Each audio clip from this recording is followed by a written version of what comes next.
You know, I've been told we don't talk enough about movies on this podcast, Father Malone. How do you react to such salacious claims? I agree with them 100%. Listen here, you fuck. You don't. Wow. You know what? That sounds like something someone who liked City of Crime would say. Oh. You walked right into My it. life's on the line. Dude, I love that song. A song by Art of Noise plus Tom. Yeah, plus Tom Cruise. No. That's not City of Crime, pal. That's, this is City of Crime. That's a different song. What you're talking about, he's talking about the Dragnet theme with the Art of Noise. Yeah.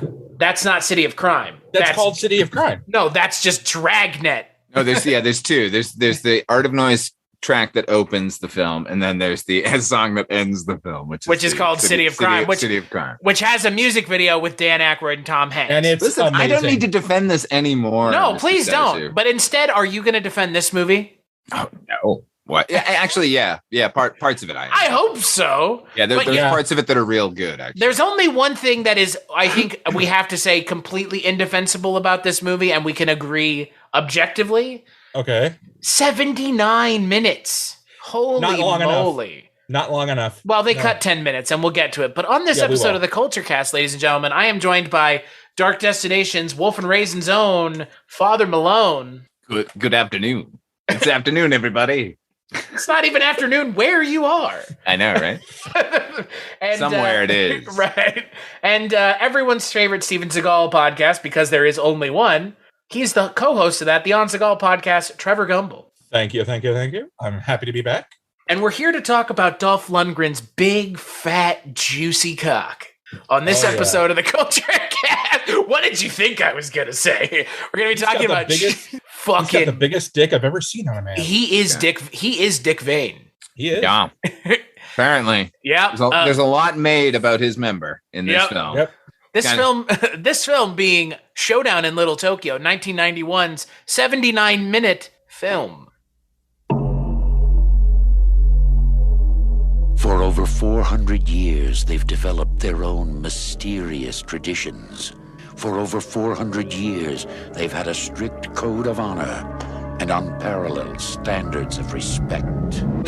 For over 400 years, they have terrorized the streets of Japan. Now, they want to control the city of Los Angeles. Determined to leave their mark in blood.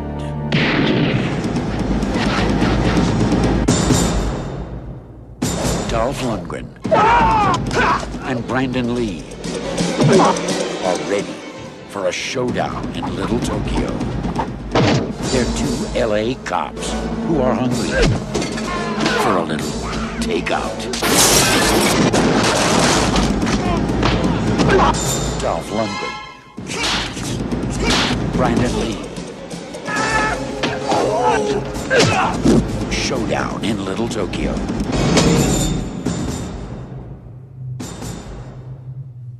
So it is directed by Mark Lester, and it stars Dolph Lundgren as a white man raised in Japan, and Brandon Lee as a Asian American raised in sunny Los Angeles.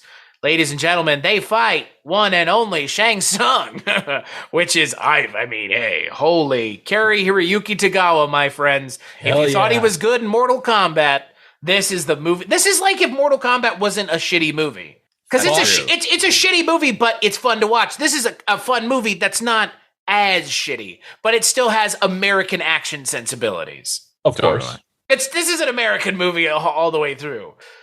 Yeah, we wouldn't mistake this for an import from Hong Kong. No, but Dolph Lundgren is the most un-American sounding American outside of Schwarzenegger. Isn't he though? I like that his character's name is Kenner, like an action figure. The most, yeah. I don't know what could have been more American than that. Freedom, Chris Freedom. My name is Chris Freedom. And Johnny Murata. Fighting Yakuza. I am from America. Yeah. But yeah, so in this movie, Dolph Lundgren and Brandon Lee, I was going to say Jet Li's son. Yikes. Bruce Lee's son. Team up to fight, one Mr. Shang Tsung, cary-hiroyukitagawa from the original Mortal Kombat movie. And it's a buddy cop movie, and there's your formula. That's the 3 parts of the formula. I guess 4 parts. LA, the two leads, and the villain. And there you go. No, there's more. He's also following the Corman pattern, which is let a car chase every 10 minutes and tits every 15. Ooh, okay. That goes throughout. And don't forget the one partner has to be a smartass. Right. Right. Well, and boy, in this movie, it's not who you think. Well, I guess it is who you think it would be. Maybe, kind of. I guess not. Well, we'll get to it. Father Malone. Yes. Tell me a little bit, because I know Trevor's feelings on this movie already, so I want to hear yours first, because Trevor is glad he's here. He wanted to be here. He mentioned it, and it happened. Father Malone, tell me a little bit about your history with Showdown in Little Tokyo. Okay.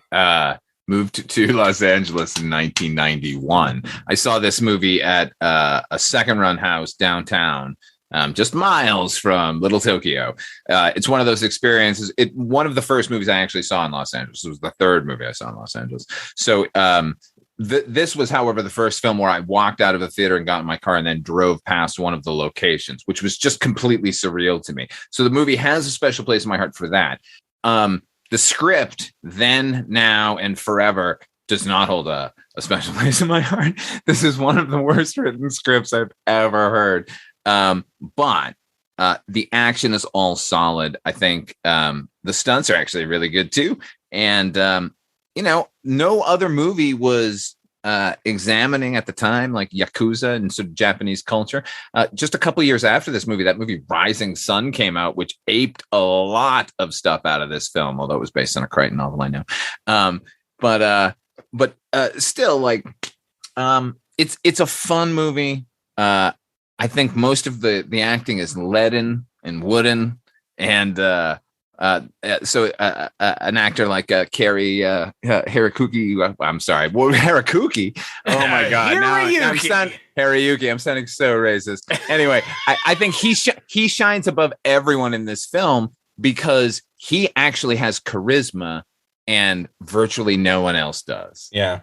What about you, Mr. Gumbel? What's your history with this film? Because as the last time you were on my show, you, I believe, mentioned this on our episode. And that is why we are now here today, ladies and gentlemen, before Christ, taking part in film communion down in Little Tokyo. I was introduced to this film, I want to say about 20 years ago, maybe earlier or longer. I don't know.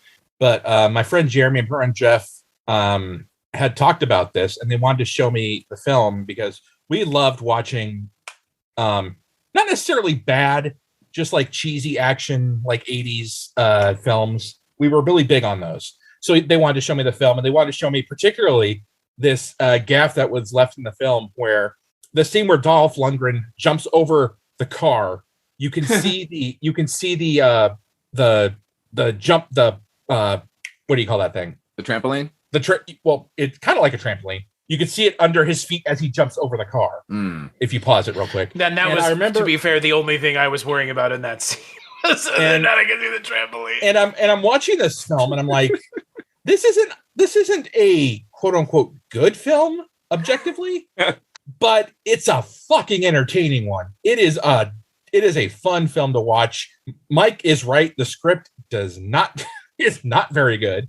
But as I was watching, I'm thinking to myself, I watched it again last night. I'm thinking to myself, this is movie junk food. You know it's bad for you. You know no good can come of it, but you're enjoying it as you're processing it.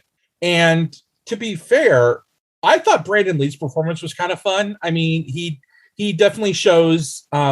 This is, I think, one of his first leading roles, and he has a charisma to him, kind of a goofy, kind of smart ass. They were trying to go for that, Lethal Weapon. One guy's a little off the wall. The other guy's dead serious about his work. And you could tell there was something there about him that could really carry him through other films. And I think the next film he did leading was Rapid Fire. And that was a little more serious. So I enjoy the film. I agree. Cary-Hiroyukitagawa is amazing. Then again, he's always amazing. I love watching him in film. He commands every scene he's in. If he is in a scene, you're paying attention to him and nothing else. And because he's got that voice, man. That voice is just, it's undeniable. It's like very deep, very serious, do not fuck with me voice. And he's just great in this film. He's a great villain. So I'd never seen this movie before. obviously, like most movies anymore, especially this year. I don't think I've seen much, if any, of the movies this year. Yeah.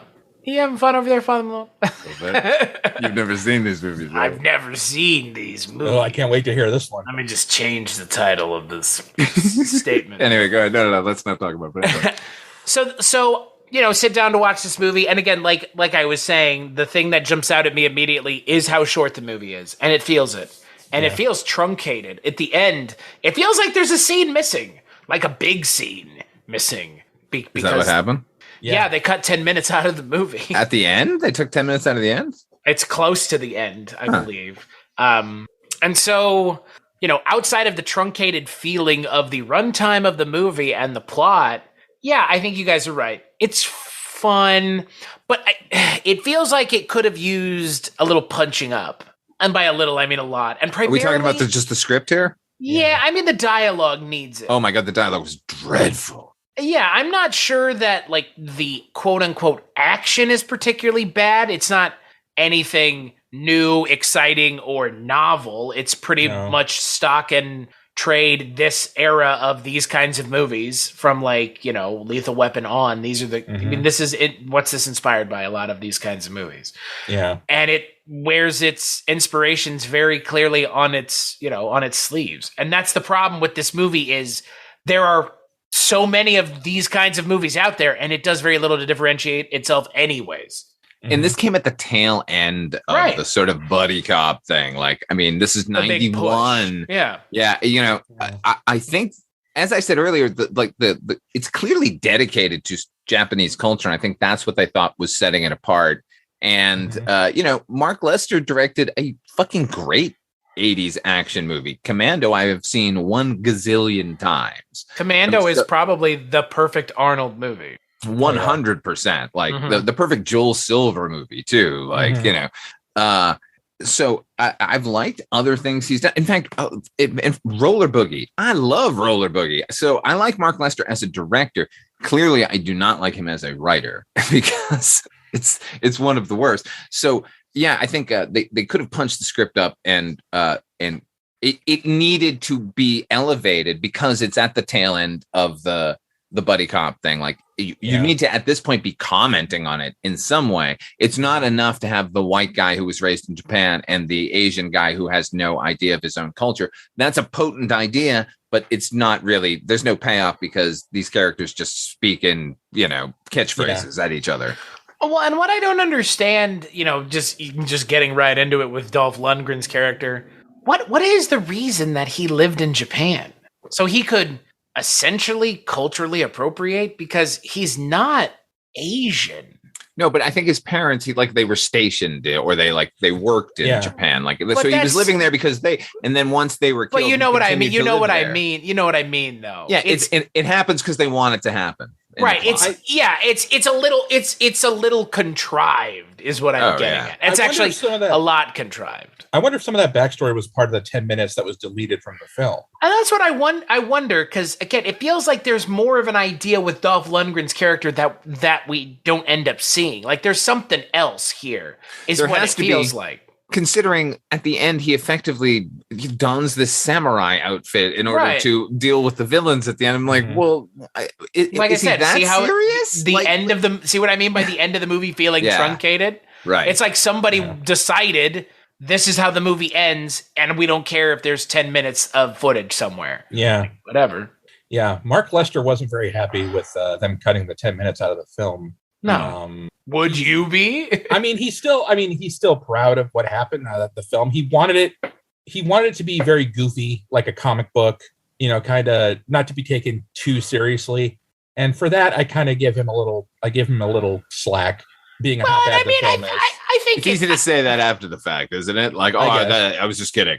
Or it's like saying, like Tommy Wiseau saying, I meant The Room to be a dark comedy. Yeah, right. Yeah. But I would say that it more or less succeeds at being a comic book. Yeah. Certainly. The shoulders of the villains alone. Right? All of their suits, those Yakuza suits. Yeah.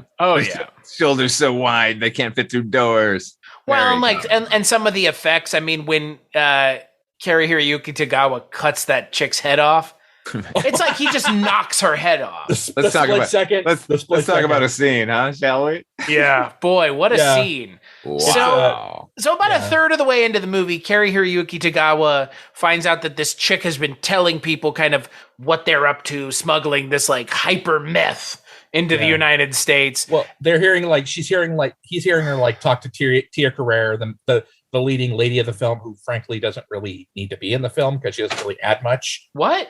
Tia Carrere is terrible in everything she's in. Everything. Here's a young Tia Carrere showing so much promise of how much more terrible she will one day be. Yeah. But she ends up getting discovered by the kind of the Yakuza triad. Yeah. The Iron Claw is what they're called, whatever. They're essentially, the Yakuza. Mm-hmm. And they bring her into this room. cary-hiroyukitagawa shares a very awkward scene with her, let's just say, where there's a lot of touching and fondling and rubbing and massaging, and then fake outs with daggers. we need to say though, her character is high at the time, like because I'm saying because what we need to understand is cary-hiroyukitagawa is a drug kingpin for I think it was a methamphetamine, but it's a beer, but they're using a beer company for a front for this methamphetamine operation, and she is currently kind of using their product, getting high in the own supply, if you want to say. And yes, she does what any woman in the 80s action film did to try to get out of a situation. She offers to fuck him. And what does he do? He makes her smoke a shitload more meth, which the Emmy is happy to tell us was going to kill her anyway. Mm-hmm. With shades of Lethal Weapon there, right? Like the opening scene where what's his name's daughter, Tom Atkins. Tom Atkins' daughter jumps out, but they're like, she was going to be dead anyway. Like it's the exact. She was poisoned. Yeah, it's the same plot device. It's the exact same plot device. I'm sorry. Go ahead, Chris. But then he cuts her head off, and by cuts her head off, I mean he knocks the head off of a prop head, a prop dummy. Oh, God, if you slow motion that scene, you will laugh your ass off. I'm going to have to. Yeah, I enjoyed the brief mannequin head hurtling toward the camera. I mean, I appreciate a lot of this film's logic, like Dolph Lundgren getting shot in the heart and surviving, and just being like, it went clean through. He's tough, man. It's the roids, man. It's the roids. Or the way the film ends with cary-hiroyukitagawa exploding. Yes. My God!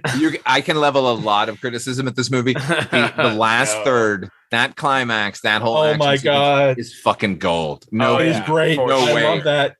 I will recommend this movie out of hand for that final sequence. It is batshit fucking crazy. His whole death from Dolph Lundgren stabbing him to Dolph Lundgren flinging him and magically sticking to this like a dart, like a swirling wheel of fortune, swirling spark firework thing, and basically setting him ablaze.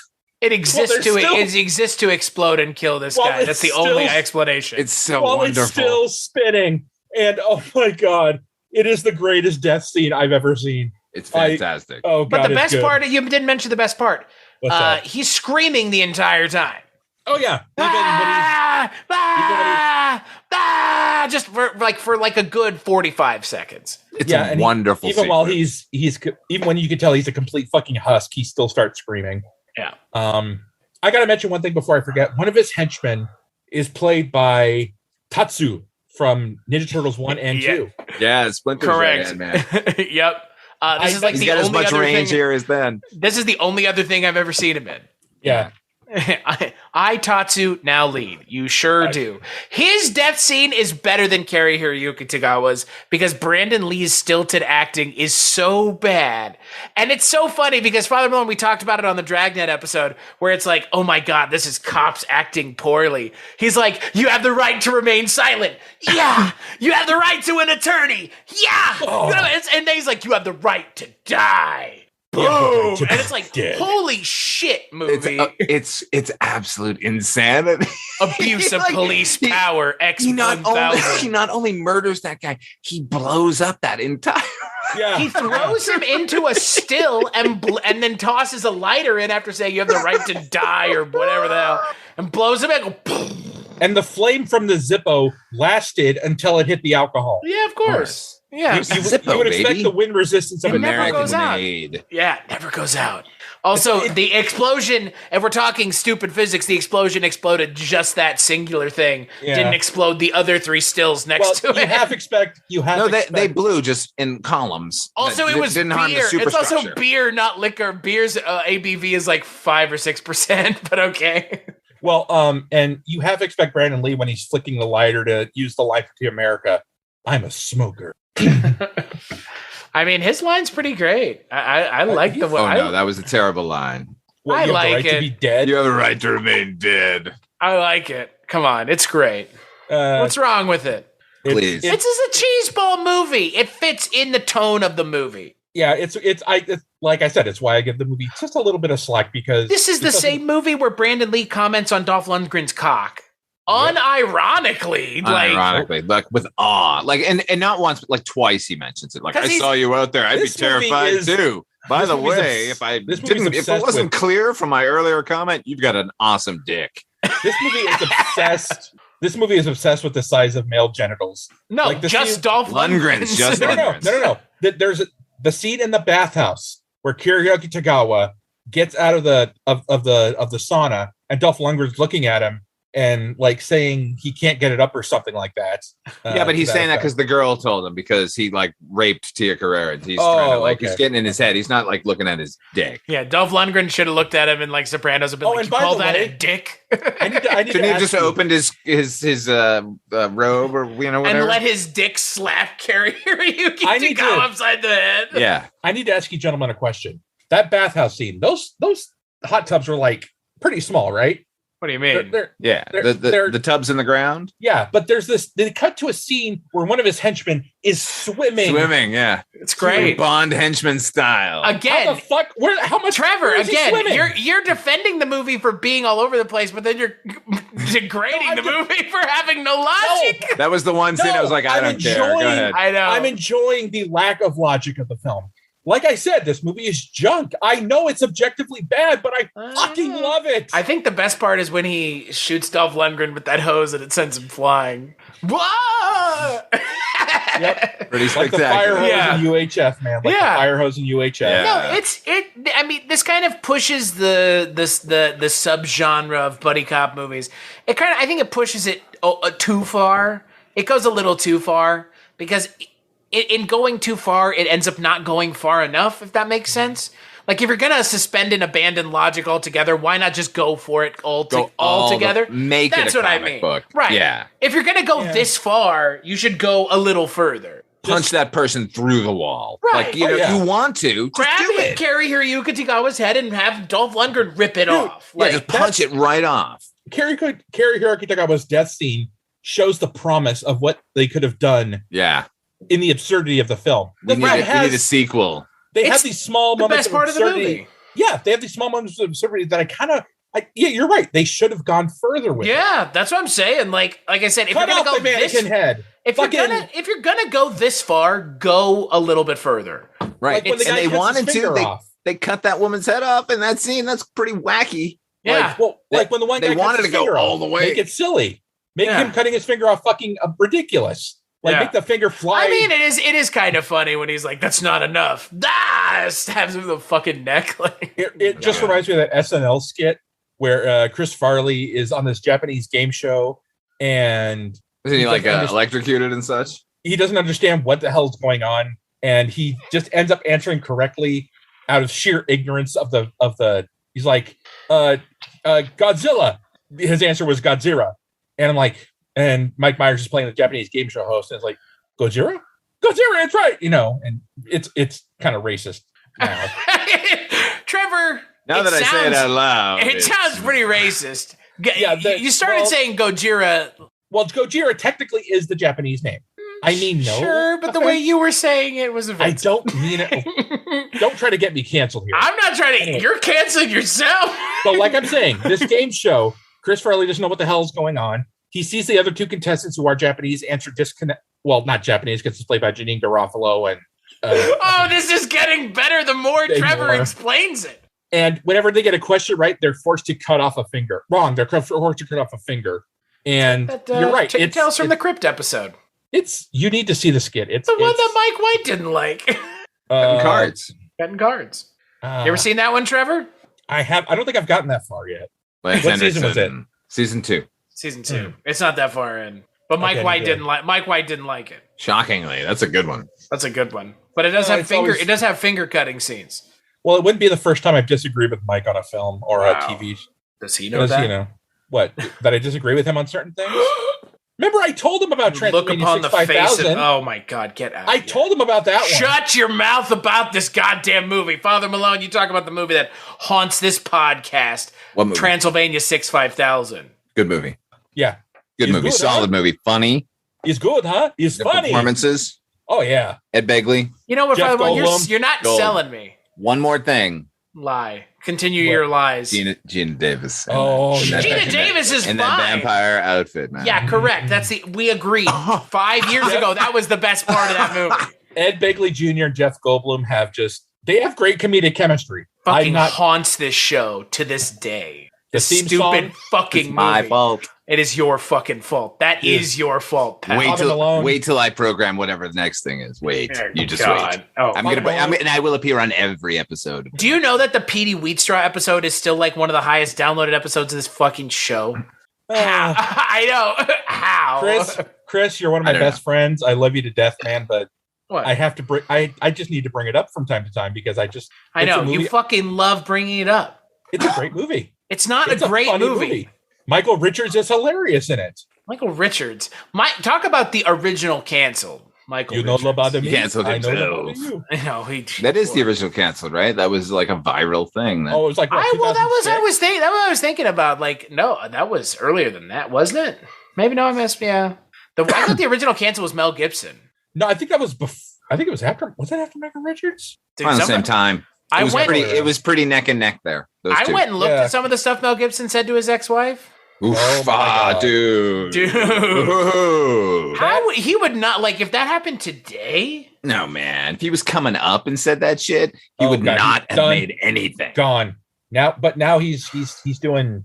I think he's paid his dues by doing Daddy's Home 2. Paid his dues. I'm joking. I don't know. I mean, again, I don't frankly care what Mel Gibson does. Well, Lethal Weapon 5. He's doing straight to video shit now. I mean, I like having Tom Hardy as Mad Max now. It makes me feel better. Oh, he's a great Mad Max. Yeah, that's a great. But hey, Lethal Weapon 5's gonna happen. Showdown Little Tokyo 2's never gonna happen. That first Lethal Weapon is fucking gold. Right. The first it really is. The first 3 are great. Oh, I don't know about the first 3. That third one, no. But it's still better than 4. Oh yeah. Well, it's the law of diminishing returns. A friend of the family who I've known since I was born. Her and her boyfriend took me to see Lethal Weapon 4 in the theater, and even then, I was thinking to myself, "Oh God!" I hadn't even seen the first 3. No, I'd seen the third one. I'd seen the third one on video, but I'm thinking to myself, "This isn't very good. This is that the one with Jet Li. The fourth one. The race Chris Rock. The racist Chinese one. Yeah, Lord, that was bad. God, and Joe Pesci just Leo gets whatever you need. Leo gets. This movie doesn't exist without Lethal Weapon. No, it doesn't. But Showdown. But this movie could never have a sequel, unfortunately. Well, not with the current lineup. No. Not with. Oh God. Which brings me to Brandon Lee. Is Brandon Lee a good actor?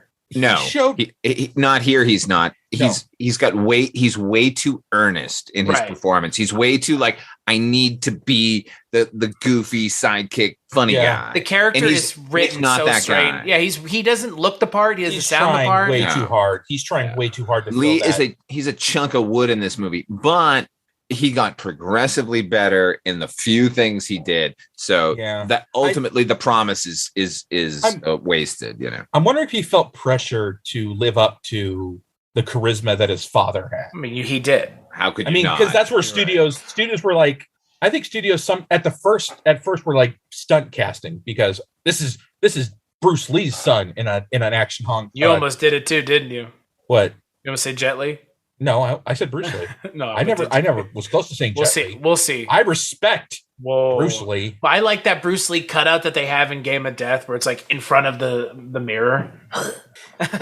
You know what I'm talking about? Oh yeah. That shit's wild. And he did I show went to see promise. this movie because Brandon Lee was in it, by the way. So the stunt casting worked. Yeah. I mean, I haven't seen Rapid Fire in a while. I'll have to rewatch it to see if he got better after that. But I thought he was good in The Crow. I mean, I don't think people were saying he was good in it because it was a posthumous thing. I think he actually did very good in The Crow.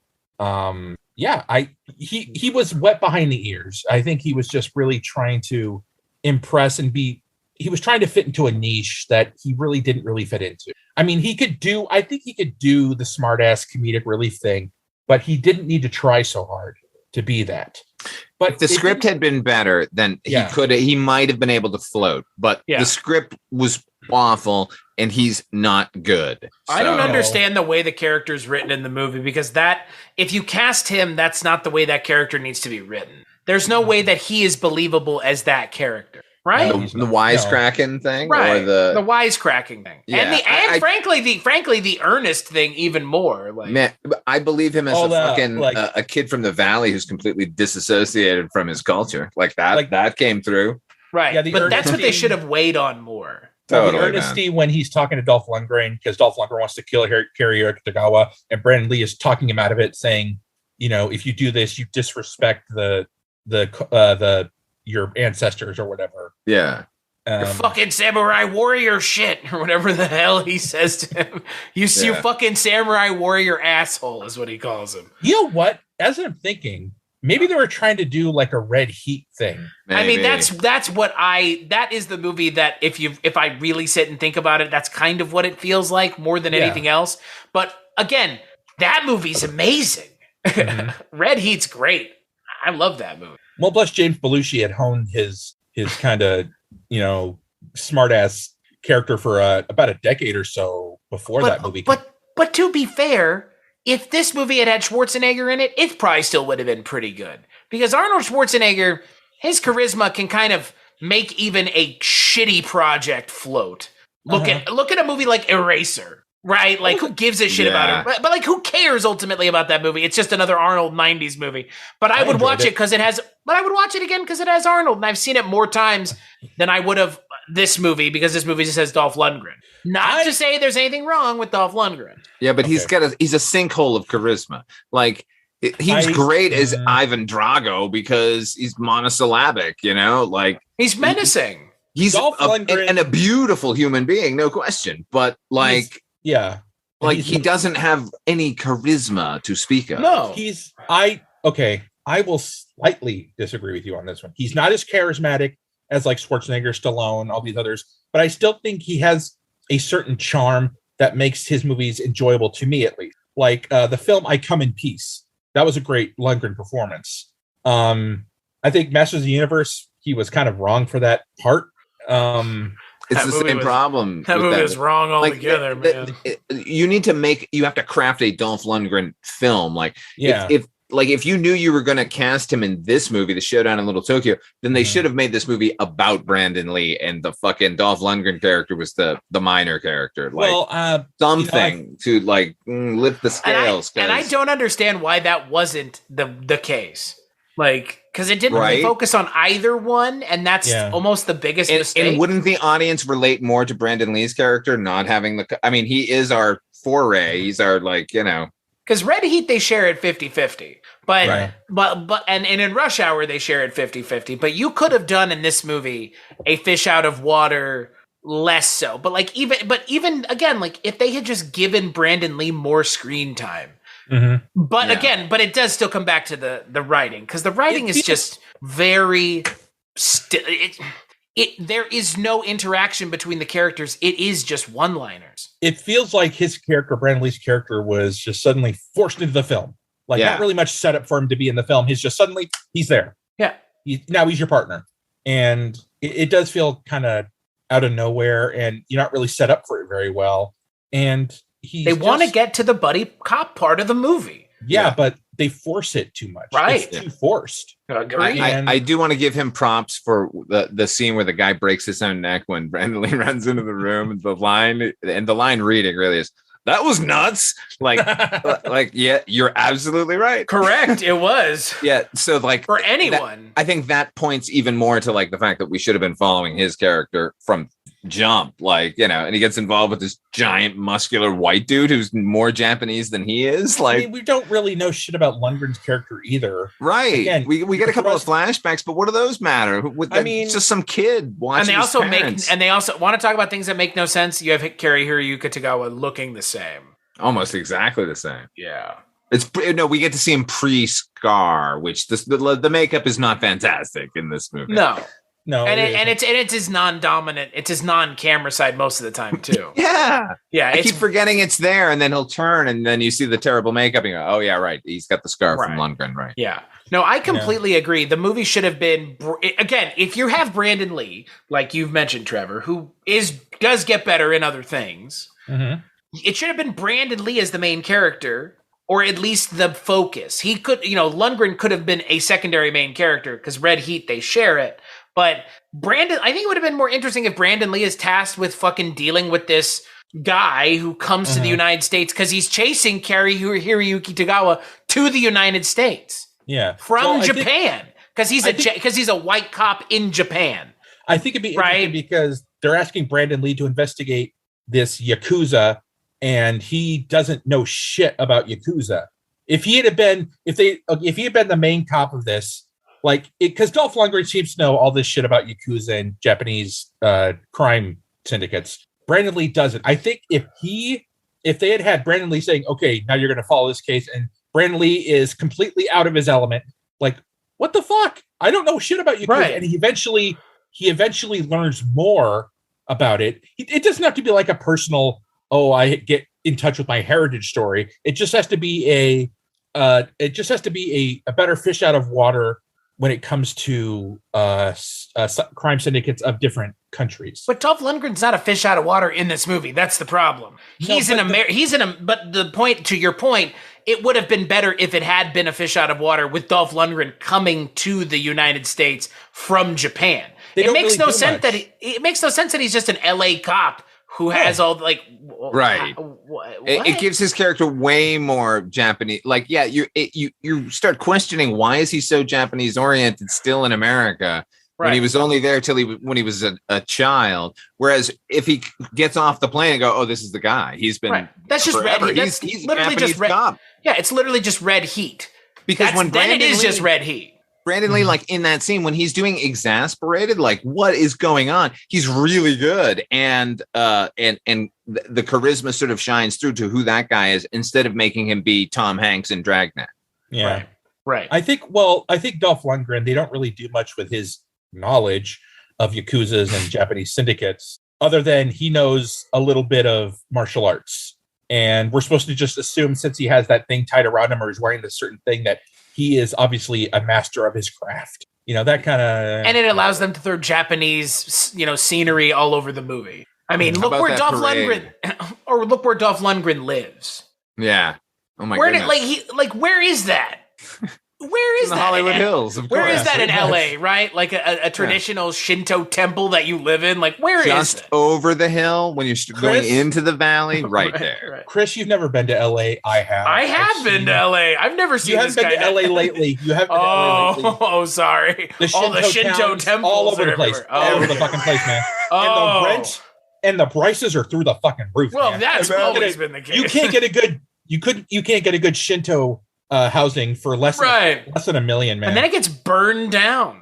Those dastardly bastards. That's where the I looked at your penis scene takes place. It's so fucking strange. It's so strange because it is kind of strange. It's homoerotic. Remember in Rush Hour when Chris Rock goes, "Hey, Jackie Chan, you got a nice cock." Like, what? No. That was being racist.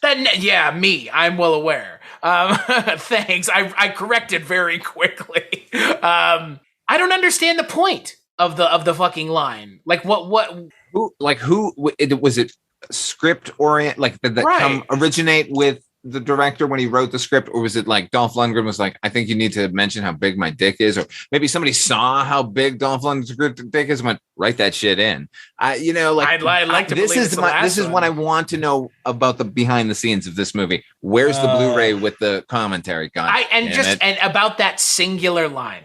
Right. Like, because it's actually like you said, Brother Malone, it's actually a pair of lines, but they're essentially given with Brandon Lee, they're given back to back. Yeah. So yeah, because it's the like line I most memorized from the film. Yeah. You've got the biggest dick I've ever seen on a man. What does that on a man? On a man, I like how he clarifies. It opened up where was the sequel? Like this, there was so much promise within this movie. Like and that line like ties into the batshit crazy sword fight in the streets with all of these insane looking people in the red and blue lights. Oh my God. I don't know. I like this movie. I will definitely recommend this movie. But yeah, me too. Christ, I love this movie. It could have been fucking phenomenal. Oh yeah, it could have. He should have given the script to somebody to give a pass, just to polish, you know. Well, for what it is, I mean, it's a damn entertaining. No question. Film. It is entertaining, but it's missed potential. It deserves potential. You're right, Michael. I want to have a Blu-ray release with a commentary because all there is a fucking bare bones DVD. Like when I put the DVD in last night to watch it, it went straight to the film. And when I tried to go to the menu, there was nothing. Only scene selection and play movie. That's a disc, baby. One of those utilitarian. Here's your movie. Yeah. I bought it. It was a DVD double feature with that and Bloodsport. Bloodsport was on one side. God, what a double bill! Showdown in Little Tokyo was on the other side, and there wasn't even a label for what movie was on what side. It's just it was a guessing game for me, and I was wrong the first try. But yeah, it deserves more than I think it got because there's got to be a fascinating story about how this movie was made and what they went through when they made it. Because Mark L. Lester, he did one of the greatest action films of the 80s, maybe of all time. And then he went to Showdown in Little Tokyo, which is kind of a slope decline. He did make Firestarter at one point. That was before. It's true. But he did make that. So it's not like he's only made one good movie. And at least he didn't make the remake. Did you say he only made one good movie? I said it's not like he only made one good movie. Yeah. I mean, he's got a good record up to this. Well, what's previous to this? Like, where's the downfall? Like, what did he do immediately following Commando? You know what the thing is? I actually read up a little bit about Mark Lester, and evidently he did follow the Corman model to the nth degree. Like, he formed his own production company, and this was the first of like a 5-picture deal. So I think he was just trying to make it the most commercial he could possibly get. You know, after this is Extreme Justice, and before this is Class of 1999. Right. And he directed 84, the original one. Yeah. Lately he hasn't done anything since 2014, it seems. Oh, great titles though. Poseidon Rex.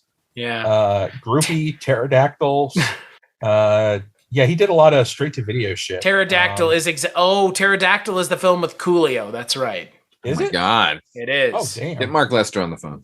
Extreme Justice, then Night of the Running Man, Public Enemies. Yeah. Night of the Running Man. I remember that. Oh, he did Armed and Dangerous. I liked Armed and Dangerous. I did too. Eugene Levy, right? Yeah. Eugene Levy, the great John Candy, a young Meg Ryan. Oh my God. Yeah. That's a fun movie. That's a good movie. I was working as an usher in a theater that was playing that movie. I like that movie a lot. Great theme song by Atlantic Starr. Mm-hmm. And this is the last movie that Dolph Lundgren does with Warner Brothers until 2018. Yeah. Not that matters. I mean, Dolph Lundgren, again, for me, we've talked about him, but we haven't talked about him. And I think as we kind of, near the end of the episode, let's talk about Dolph Lundgren because he's a genius. He's first. Yeah, he's a smart guy, right? Yeah. Just get that out of the way. But this is I believe this might be one of the handful of Dolph Lundgren movies we've done on the show. So what do y'all think about Mr. Lundgren? I enjoy him. I enjoy him a lot. I enjoy watching his films. I think he's a good action star. I mean, you're right. He may lack a little charisma, but I think he has enough to get him by. He was good in the Expendables films. I thought he really, he does have a bit of humor to him. Like he does kind of have a kind of a self-awareness. But yeah, I mean, he deserves better than Kindergarten Cop 2. We all do. Yeah. And Dolph Lundgren, I mean, like I said, he's a genius. He's graduated with like highest grades or academic. He's brilliant. A chemical engineer, right? Chemical engineering. Yeah. And he speaks like 6 to 8 languages or something. And he's a really smart dude. He's a fashion model and dated Grace Jones for a while there. And he looks good. And he looks so good at 64. You wouldn't even think that's how old. Oh my God, no. Yeah. I mean, he's definitely he definitely seems to be a more they may think of him as like one of a B action star. Like the A's are the Schwarzenegger, Stallone, Van Damme, and Dolph Lundgren seems to be kind of their backup. Like he did more straight to video shit. But I remember seeing Rocky IV in the theater when it came out, and he was a force of nature. Like there was so much promise to Dolph Lundgren that no matter what he did afterward. Yeah, I do. I think he's just as good. I think he deserves better than what he got. I agree. I think I think people just plugged him into action movies thinking he'll just be that. And he's not that. He needed somebody crafting something more to his style. That's all. Yeah. I mean, they were expecting that they could get Arnold, and he never went to where Arnold is a exception that proves the rule, right? Yeah. I mean, I would say nobody is as charismatic as Arnold, even Stallone. I think Arnold stands alone. I agree. Right? Yeah, 100%. Oh yeah, Arnold is a force of nature when it comes to charisma. And everybody else has been tried to forced into that mold. All those dudes were forced into that mold. And that's the problem. It's like everyone after Bill Murray hit the scene, like every sort of sidekick, wisecracking character everyone was written to be Bill Murray. Like when Jack Black hit the scene, like suddenly there's this rotund, goofy singing sidekick. And all the sharp edges are sanded off. It's all very uniform. The Jack Black thing. There was no better example of that than this movie, The Rocker, with Rainn Wilson. Oh, right. Clearly written for Jack Black. Oh God, yeah. That movie's pretty good. I didn't say it wasn't good. I'm just saying, as I was watching, I'm thinking they wrote this for Jack Black, and he said no. Yeah, of course. Because Rainn Wilson is clearly trying to be like the Jack Black of the film. Yeah, but the character that Rainn Wilson plays I can't believe I'm having this conversation. The character that Rainn Wilson plays in that movie is a character that Jack Black could never play, because Jack Black is way too constantly goddamn optimistic of a human being. He's always on. And that role in The Rocker is not always on. There's parts of it where it has to be really off. And Jack Black doesn't do off at all. And to your point, Father Malone, like, that performance from that kind of actor being as kind of specific and one might even say iconoclastic as it is, that lends itself to only that person can do it. And everybody else is just being forced into it. And that's Arnold. He's so specific that nobody else could fit that mold no matter how hard they tried. No, because you could take Arnold and put him in Eraser, or put him in what was the one with Raw Deal? Raw Deal is a terrible movie. Or Collateral Damage. All bad. And you know what? Right. Eminently watchable, because Arnold Schwarzenegger just radiates charm. Right. I want to rewatch Collateral Damage. That movie is hot garbage, hot jingoist garbage. I have never seen Collateral Damage, but I did see Eraser in the theater.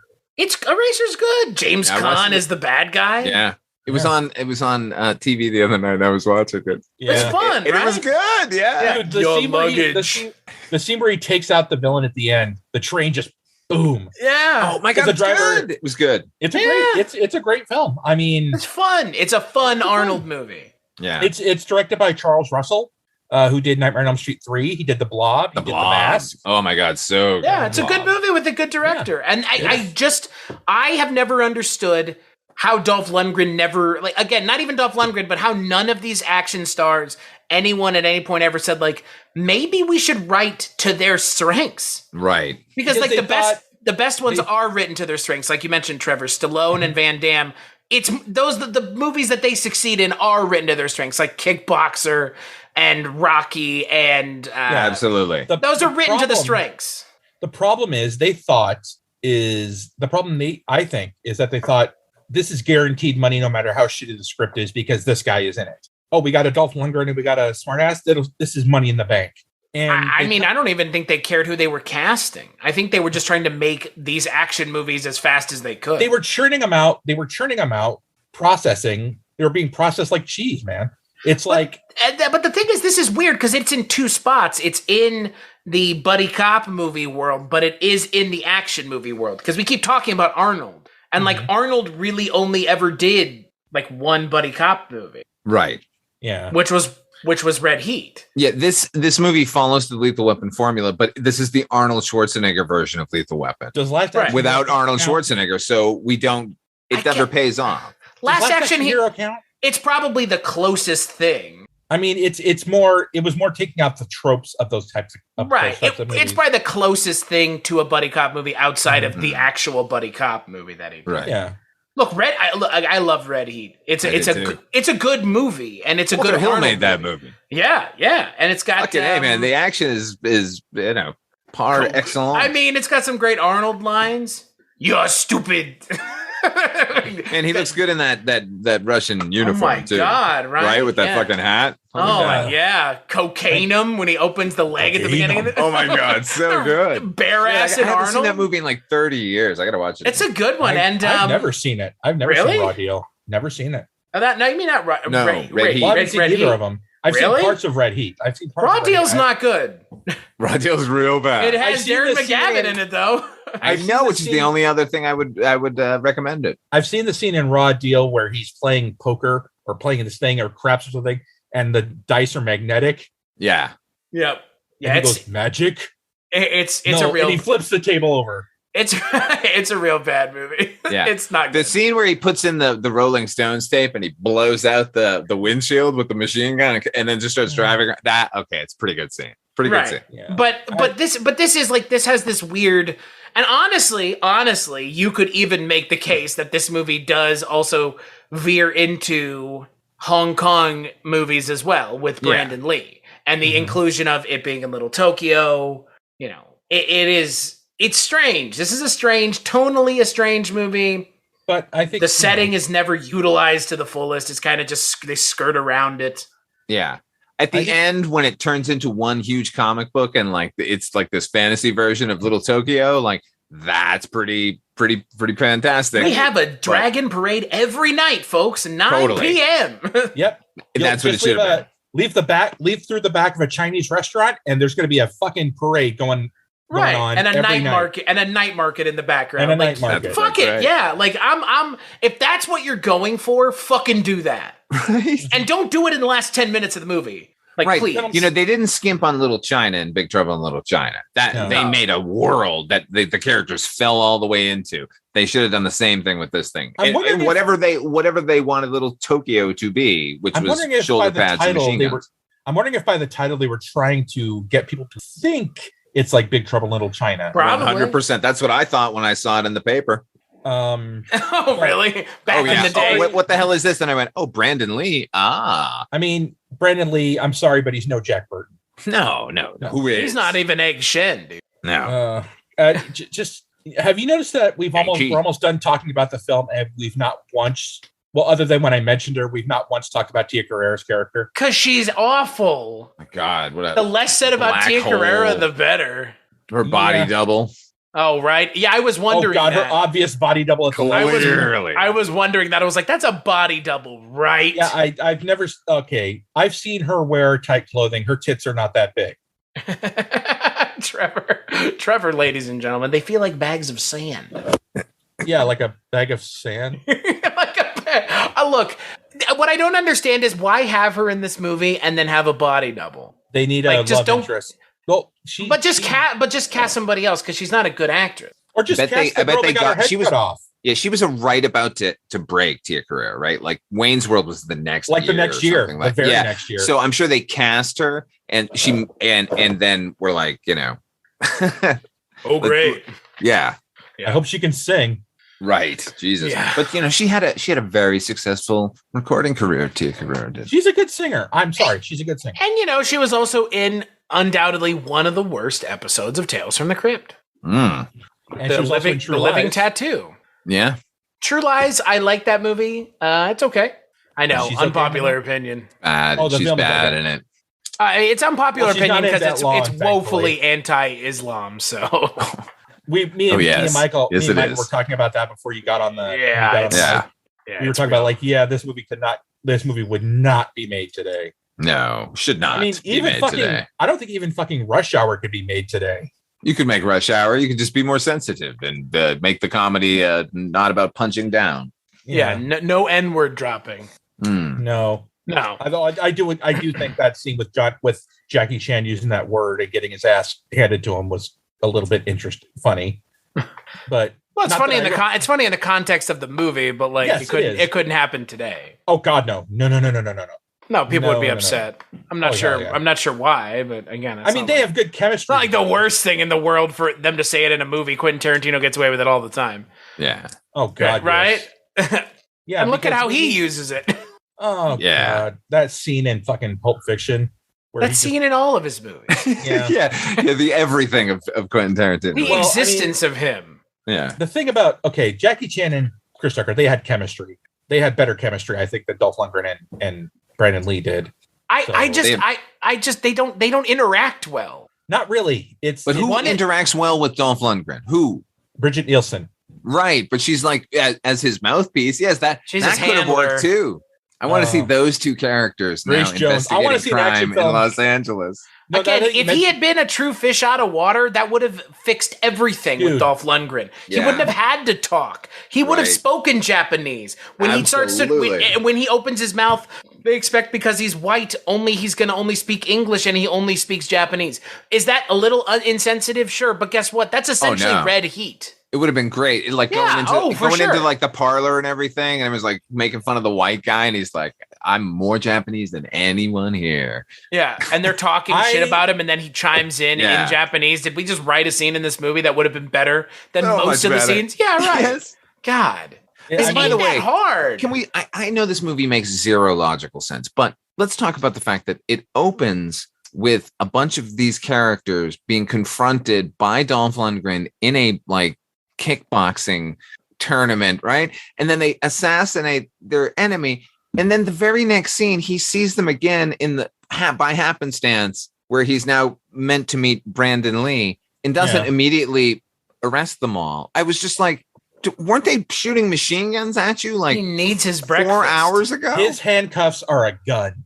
He needs his breakfast. That's what he said. His handcuffs are his feet, true, man. But I don't know. I was going to mention, now that you mentioned who he had a relationship with, a buddy cop movie with him and Grace Jones. Oh my God. That would, they should make that movie right now. And call it Ebony and Ivory. Whatever. God, no, that wouldn't. Oh God. And her version of Demolition Man should be on the soundtrack. Totally. Her version of everything. Again, is this the strangest buddy cop pairing? No, not by a fucking country mile. Jay Leno and Pat Morita is infinitely stranger on paper than this one is in execution. Sylvester Stallone and Estelle Getty. Gene Hackman, Dan Aykroyd. Whoopi Goldberg, a dinosaur. You win.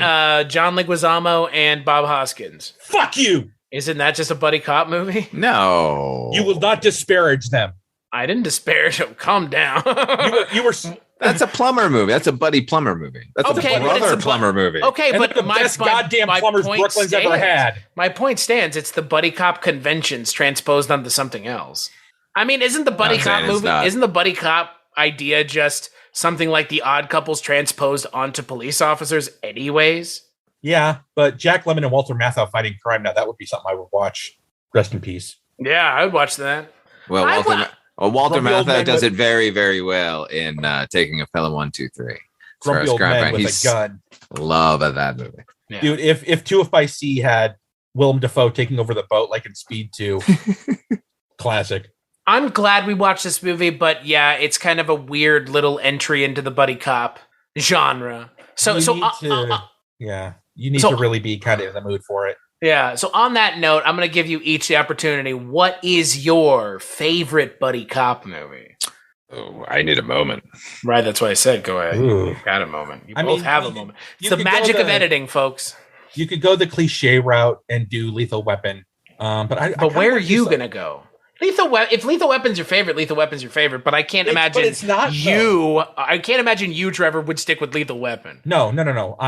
Oh God. Now, if I went and asked Joe Schmo on the street what his favorite buddy cop movie is, he might say Lethal Weapon. I'm trying to think what's doesn't make any less. You know valid, what? Though. Do you know what it just came to mind? I don't know if you can count it as buddy cop because one isn't a cop. The Last Boy Scout. Yeah, it's a buddy that counts. cop. That's totally. Again, that's why I said Super Mario counts because it's just the conventions transposed onto another genre. I mean, if you believe if you go by behind the scenes, I mean, they don't get along well together. But in the movie, you don't notice it. But Bruce Willis kind of works well as a buddy cop. He's a good buddy cop actor as well as a solo action star. And I think Damon Wayans has the charm and the humor to make it. If you want to go like, if we're talking like who's the best kind of straight man to a kind of a wisecracking partner, I would say Last Boy Scout is one of the best. It's not a particularly sensitive to women movie, but it's a damn entertaining action film. Shane Black's script is full of good lines. So I'm going to say Last Boy Scout for now. What about you, Father Malone?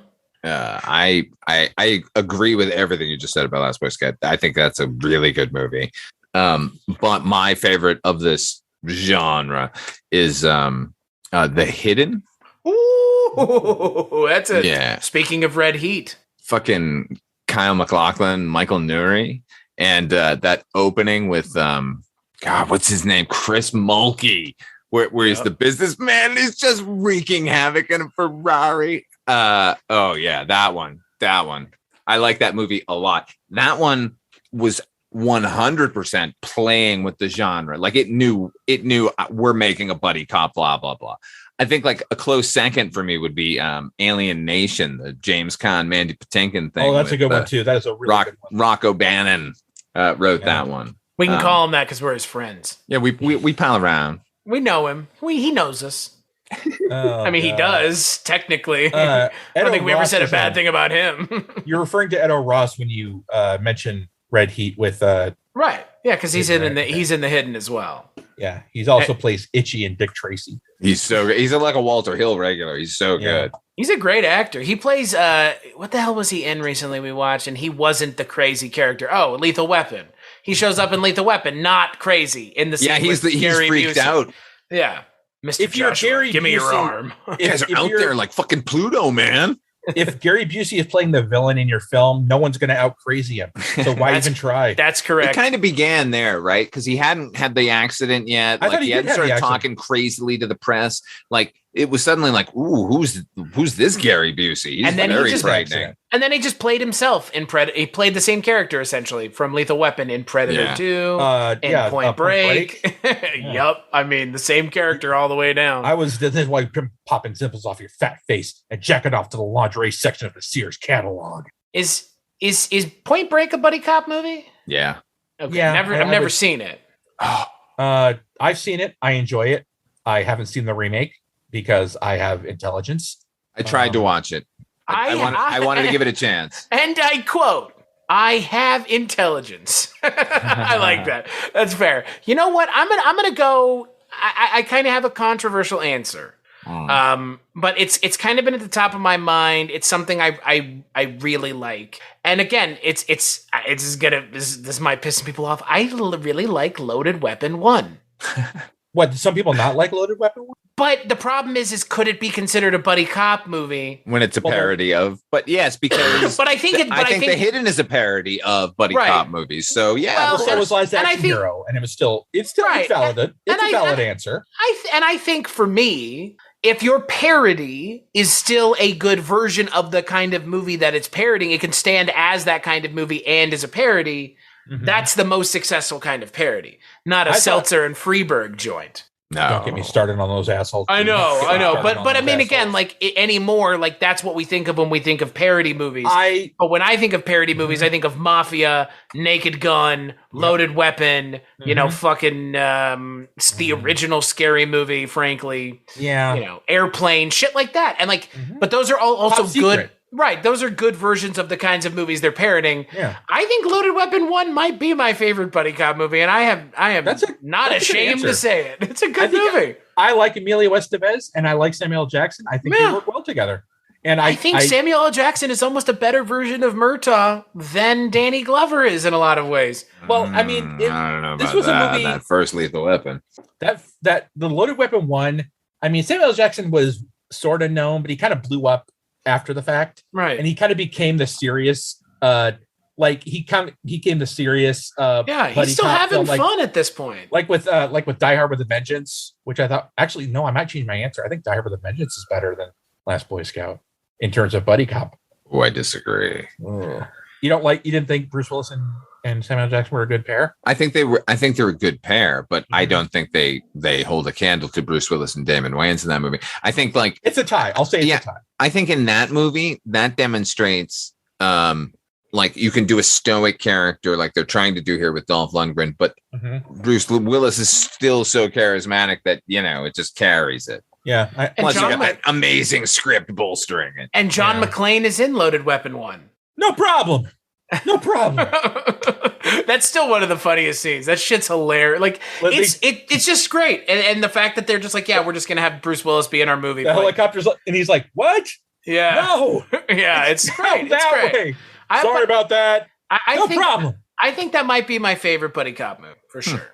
It's a good movie. It's an unexpected choice. Yeah, like I said, William Shatner, great villain. Shatner is better as a villain in that movie than the guy who he's parroting from Lethal Weapon, who's given nothing to do in Lethal Weapon. Tim Curry is the henchman. Yeah, Tim Curry's great. But that's the problem. Tim Curry's great in everything. Was the Hidden directed by Charles Russell?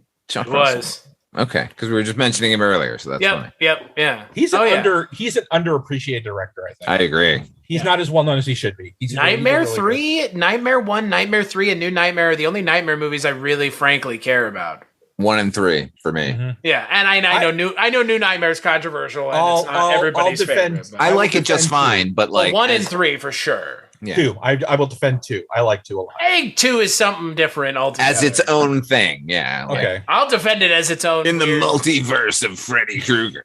Now that's a movie I would pay to see. Multiverse Freddy Krueger. Come on, man. Yeah. Jackie Earle Haley coming out of the. Oh God, portal. No, don't want to see that. I'm good. I don't want to see anymore. I want to see all the Freddys, all in one film. So Freddy with the power glove. Yeah, come on. Now you're playing with power. Yeah, that's a good. I love that. God, this Freddy Krueger's great.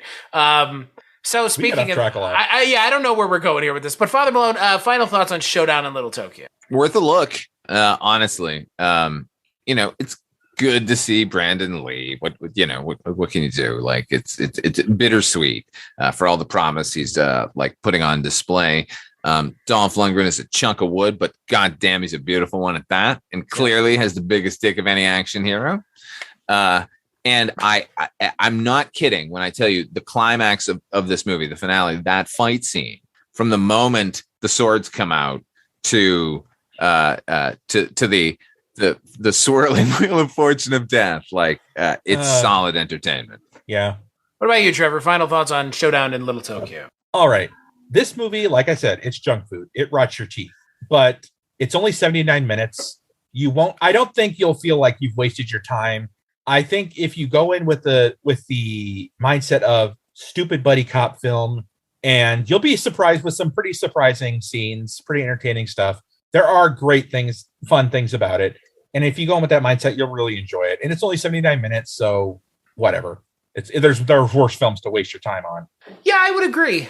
Again, the length of the movie almost kind of benefits it in a little way, because you could watch it and it's not much of a time commitment. It's not 3 hours long. It's not an hour and 50 minutes. It's an hour and 20, and then you move on to something else, right? I actually thought it was too long while I was watching. Well, I mean, the problem we're not talking about Dolph Lundgren's cock, Michael. His fat cock. I am. That's all I'm talking about now for the rest of the podcast. I can't keep it out of my mouth. Oh, you suck, Chris. Oopsie. Oops. But seriously, you can get through this, and it's not much of a time commitment, but I agree with you. I think because the script's not very good, it feels long because it drags, because it's not all well put together. But yeah, it's nice to see Brandon Lee. Like you said, it's not great knowing what would end up happening, obviously, pretty quickly after this. And Dolph Lundgren's still hanging around. He's a huge dude. I don't know if you guys have ever seen him in person, but I saw him in person when I saw the premiere of Hot Fuzz, because he just randomly showed up and was sitting there, and he's fucking huge. He's gigantic. Were you at the premiere? I mean, at the actual screening? Yeah. Oh, wow. Speaking of buddy cop movies, Nick Frost, Sean, Simon Pegg, and Edgar Wright were all there. So yeah, but he was just like randomly there. I don't know. He must love buddy cop movies, right? So I mean, I would invite him to a premiere. Yeah, me too. Right. So, but yeah, so I don't know. I enjoyed this movie, but yeah, it's, you could do worse with buddy cop movies, but you could do much. You could do a lot better. Yeah. Oh yeah. Certainly. So yeah, like I said, it's a movie I defend, I enjoy, but I'm not gonna lie and say it's a great film. Nope. But it's a fun. I thought it was a fun film, and there you go. That's all it needs to be for me. So on that note, let's take a break. We'll play a preview for the final Culture Cast of Buddy Cop Month. We ain't partners, we ain't brothers, and we ain't friends. I'm putting you down and keeping you down until Gans is locked up or dead. And if Gans gets away, you're gonna be sorry you ever met me. I'm already sorry. Nick Nolte is a cop. Eddie Murphy is a con. I can help you get Gans, but you gotta get me out of here first. You're crazy. He pulls some strings. See how you need me a little more than you thought, huh, Mr. K? He pulls some scams. So where do you want to do it, honey? Want to hop up on the counter? Nah, we can go in this room over here next to the bathroom. Give me a break. I'm dead serious. Come on, we're on the move. Let's go. They've got two killers to track down. Toss me that piece, and he won't waste him. They've got a kidnapping going down. I want the money. I don't know what you're talking about. I want that Indian to snap her neck. They've got a fortune to hunt down. I want to know what's going on between you and Gans. $500,000. And it's all coming down in 48 hours. But I gave you 48 hours to come up with something, and the clock's running. This guy got a real itchy trigger finger and he's a nervous cop. You better listen to him, you get your brain blown out. I'm the calm type. I know that everybody, when they hear the music, they'll be doing it on the floor. I'm looking for a good old boy by the name of Billy Bear. Never heard of him.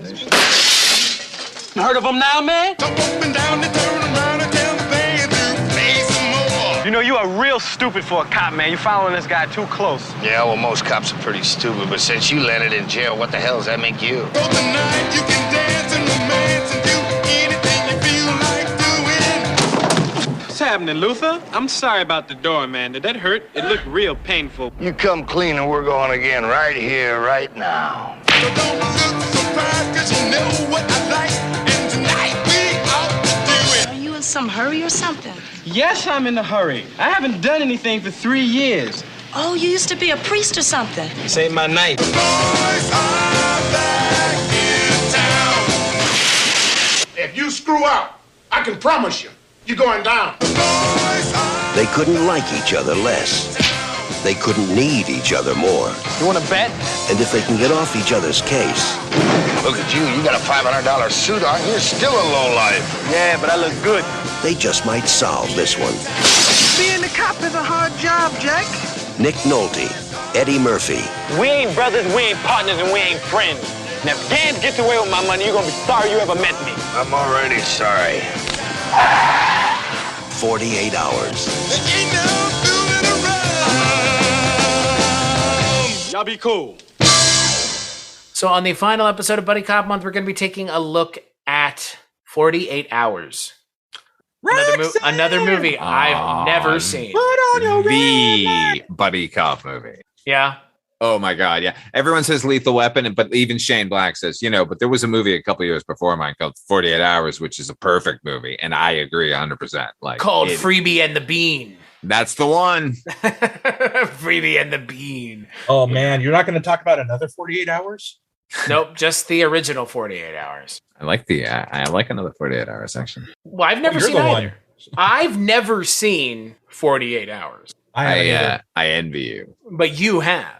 You've many times. I need to watch it. I like Eddie Murphy and I like Nick Nolte, and yeah. I know what you're doing, by the way, with the fucking title of my show, prick. Oh, I don't know. Yeah, okay. I like Nick Nolte's mugshot. That's a wild Listen, one. no, man, watch that movie. I'm excited to, yeah, but I like you that. should be. But I still like that mugshot. He's real solid in the movie, Nick. Yeah, Nolte. well, he's solid in everything. He's great in Tropic Thunder. Yeah, man. He's beyond here. He's real good in this. Yeah, I'm excited to watch. I mean, I've been excited to watch all these, but there's no question whether or not these movies are going to be entertaining. Yeah. Oh, there's no question. Yeah. So until then, Trevor, where can people find you? Well, you can find me on the On Seagal podcast with my co-host, the lovely Chris Stashew. You can also find me on Twitter at Bad Vertigo. And occasionally you can find me on this very podcast because, they're desperate for co-hosts and I work cheap. Are you saying that on your own behalf? Because that's not the case. I was like, who are you convincing everybody in radio land of that? What, that I work cheap?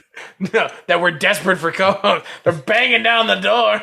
No. Yeah, I mean, yeah. I had to get a new lock because Chris was like, do the fucking episode. I had Dolph Lundgren come to your house and slam his massive wiener against your door like a battering ram trying to get in. Dolph Lundgren threatened to make me watch Kindergarten Cop 2 if I didn't agree to it. So I said, fine, I'll do it. Yeah. Father Malone, what about you? Where can people find you on the internet? Go to fathermalone.com. That's my link tree. And I got a lot of stuff. Chris and I do a bunch of stuff together, right? We do, we do. Dreams for Sale, the Twilight Zone podcast. We do Midnight Viewing, the Night Gallery podcast. I do Wolf and Raisin, the Banachek podcast, which is a video podcast. I don't do that one with you. No, you don't do that one with me, but I also do that. You can find it at fathermalone.com and links to all my crazy video bullshit. And, just check it out. It's a link tree, everybody. Wolf and Raisin's good. And I don't even watch Banachek. Thank you. Yeah, I know. I wish it was more available so people knew what we were talking about. But we're gonna correct that as it goes on. It's it's entertaining. Night Gallery just got re-released on Blu-ray, I believe. Only the first season, though. Only the first season. Okay. Yeah, but we're going. Which all is the a way drag because the second season is where it kind of takes off, as far as I'm concerned. We're going through the whole show, so Night Gallery. Oh God, the episode with I believe it was Clint Howard, where he plays the boy who predicted earthquakes. Yeah, that's in season 1. I love that one. And he lies at the end saying he didn't see anything, and oh my God, that is a chilling episode. Oh yeah, and that is a great episode. Night Gallery hits some heights. Yeah, it's a great show. As for me, the Night Gallery podcast and all the other things we work on together aside, cstatue.com is my link tree where you can find my stuff, like the On Seagal podcast and Night Gallery, all the good things that I work on with them. So that's where you can, and all the other things I work on without them, which are a lot as well. So yeah, scary stories we tell, all that good stuff. So you can find all that at cstatue.com, cstachiw.com. This show, culturecast.com, patreon.com/culturecast. Rate and review the show on iTunes. If you want to give the show any love outside of monetary, rate and review on iTunes. Because guess what? You guys know where you can rate and review shows otherwise? Essentially nowhere. So rate and review on iTunes. That's what we should all be saying at the end of everything we work on. And now I will. Yeah, rate and review on iTunes. And so Trevor, Father Malone, thank you guys so much for joining me. As always, it's a pleasure. It's always fun. And we'll catch you on the next episode.